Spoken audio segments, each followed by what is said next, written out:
Yang Gang. So Andrew Yang's getting ready to go on The View with the beautiful Evelyn, and this was going to be epic. The first time that the First Lady is being introduced to the View audience, and the worst possible thing happens.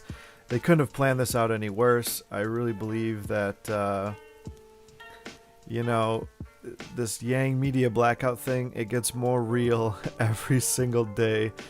If you're Yang Gang and you've been watching for any time now, the things that they do to Andrew Yang, I can't even believe it. So let's watch some of this View, some of the show here. But they barely even got through the first question, and they cut Andrew off. They didn't even bring Evelyn out. They didn't show this to anybody. So I have some clips from their Twitter I'm going to be bringing in. But I am so frustrated right now. I can't even, I'm just so frustrated. Anyways, I hope that somehow they replay this or something, but this is just the most unfortunate thing that could have happened. And it's all pre-planned. They knew that Trump was going to give a speech. They cut as soon as Andrew came on. They cut it. They didn't cut it when the ladies were talking. They cut it as soon as Andrew got on. They cut it for this Trump interview. Somebody in this, you know, media conglomerate scheduled these times. And what, Yang flew all the way out to where are they at in New York? I don't know. I don't watch The View. To do this interviewing didn't even really happen. The audience didn't get to see it. The people at home watching on TV didn't even get to see it. I don't know. I'm just so frustrated. Anyways, I'm making this video so maybe we can share it around and maybe we can get the word out ourselves, because unfortunately the people that are watching at home and the people that were going to be introduced to Evelyn probably for the first time ever didn't get to see anything. So anyways, let's let this begin, and let's try to get this shared, guys, and get this around. So how would Democratic presidential candidate Andrew Yang handle the rising tensions with Iran? What made him change his mind on impeaching President Trump? He's live on The View next. Andrew Yang jumped into the presidential race with no political experience, but he outlasted 3 governors, 2 senators, and 5 members of Congress. Here to tell us why he wants every American to join the Yang Gang, please welcome presidential candidate Andrew Yang.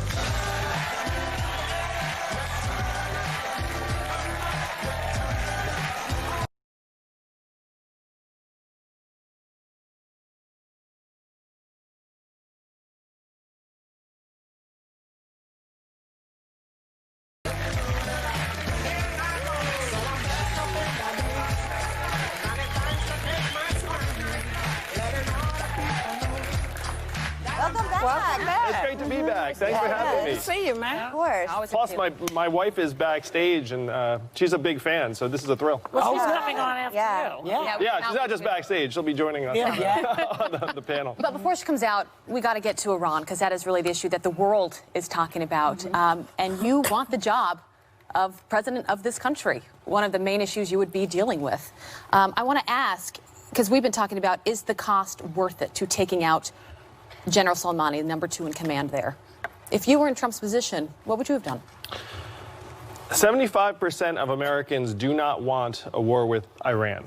So we should not be responding disproportionately in a way that elevates the conflict and tension in the region. We need to bring Iran back to the table and invest in a diplomatic solution. So you wouldn't have killed him?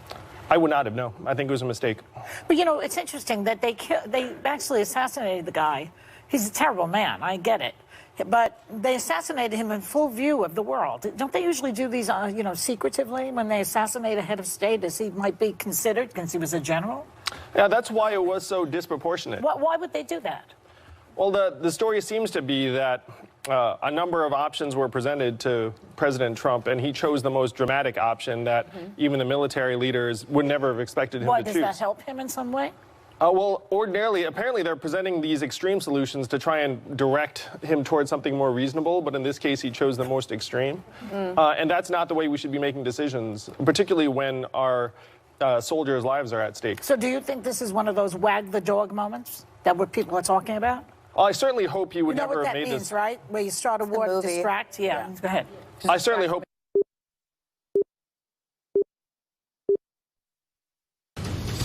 This is an ABC News special report. Now reporting, George Stephanopoulos.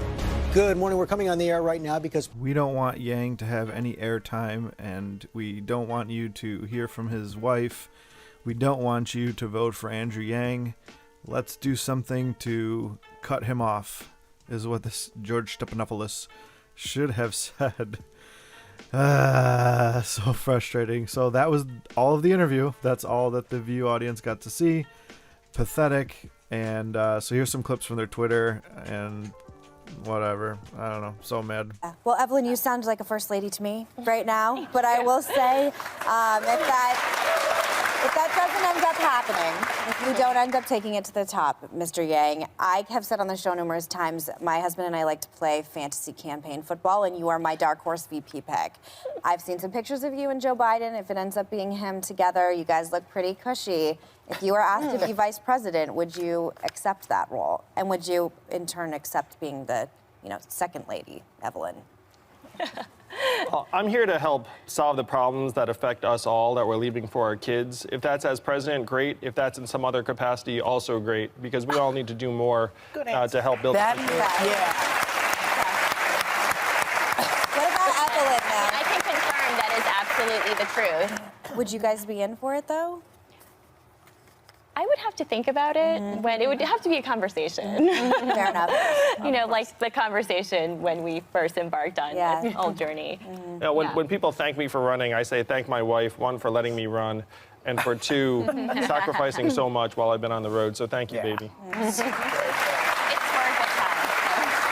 Mr. Yang, one of the concerns with President Trump for me since day one is that he has no foreign policy experience. Obviously, he was a failed businessman. You also you're a successful businessman. You're a businessman, but you don't have foreign policy experience. And given that it seems that tensions are rising, or at least it's been escalated, how do you think the American people can trust another businessman? I think Americans are looking for a commander-in-chief with the right temperament, judgment, and values. I would push the power to declare war back to Congress, where it belongs in our Constitution. We've been in a constant state of armed conflict for almost 20 years, and that's not the will of the American people. When I'm out campaigning across the country, people say we need to end the forever wars and bring our troops home, invest those resources right here at home. We spent over $6 trillion in the Middle East. Think about what that could have done for our families and communities over the last number of years. And I've been meeting with thousands of veterans who, when they come home, are still struggling with health issues, PTSD, trying to find jobs and opportunities. It's not just the resources, it's the human cost. Would you put people in the military in your cabinet or with military experience? Of course. We need to have people at the highest levels of government who have that kind of experience. Well, we had General Mattis. Unfortunately, he's not there anymore. He was the voice of reason. And what he said was that if you invest more in diplomacy, you have to spend less on ammunition, and that's exactly where we should be heading. That's right. He did say that. He did say that. You have two beautiful children. Christopher, your older son, is on the autism spectrum, and you talk about that, and you hope to help other people. How did that diagnosis change your family and change just the way you think about things? Well, first of all, Christopher is so awesome. He's just a wonderful kid. And he made us parents, but he also made us better people. And we talk about all the time how grateful and how blessed we are to have our two beautiful children. And, the diagnosis is always difficult because you don't imagine, when you imagine your children, you don't imagine this for them. And then it happens, and, for far too many Americans, they're faced with this reality and they don't have the resources that they need to get their child the support that he or she needs. And we're very lucky to have those resources. So it's been really important for us to kind of share our story and just spread this awareness so that people know that it's much more common than you think. I mean, Andrew talks about all the time how atypical is the new typical. We all know someone who's neurologically atypical or has a disability or special need. And this is America. And we need to make America accessible for all and have those supports. And it breaks my heart when I talk to families who don't have what they need and are just struggling to get by and give their child, what they know they need. Yes. And that's all that I could save, guys. There's another clip or 2 clips, but they keep downloading as corrupted, so I can't add them to this video. What I'm going to do is leave a link to the View's Twitter page. Gang, let's go spam them. Like the videos, reshare those videos. Let's get as many people to see this as possible. And if you want to write them a comment to maybe try to replay the interview or something, I don't know. Anyway, super unfortunate that that happened. You know, the whole Yang blackout, media blackout thing, it's so real. It's so real. It's like, I don't know. I'm at a loss for words, guys. If you didn't think that Yang was being blacked out, think again. This is what's happening to us. Anyways, guys, thanks for watching. Please go click the link in the description and like those videos. Share them on your page. Let's get as many people to see that as possible, and you know, tweet to the View to replay that interview, because people deserve to watch that. I don't even know what the whole interview was. I didn't even get to see it. Nobody got to see it, so it just sucks. Anyways, guys, Yang on another day. We got this. Yang gang.